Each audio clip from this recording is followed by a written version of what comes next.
अरे वाह, एयरपोर्ट्स। देखो ये घर बढ़िया है, इस घर में चोरी कर लेता हूँ। चादर ओढ़ चोर चोर चोर। खड़ा कोई,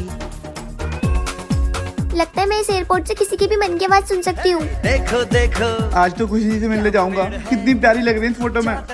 पापा, आज आप खुशी आंटी से मिलने जाने वाले हो? अरे नहीं नहीं बेटा, है ऐसी कैसी बात कर रहे हो आप। मैंने ना सब कुछ सुन लिया है, लेकिन बेटा कैसे? इन जादुई एयरपोर्ट से।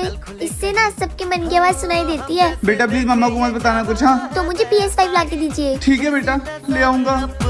ये तो सो रही है, एक काम करता हूँ, इसकी ना एयरपोर्ट चुरा लेता हूँ। पंख जरा फैलाओ, क्या कर रहे हो पापा?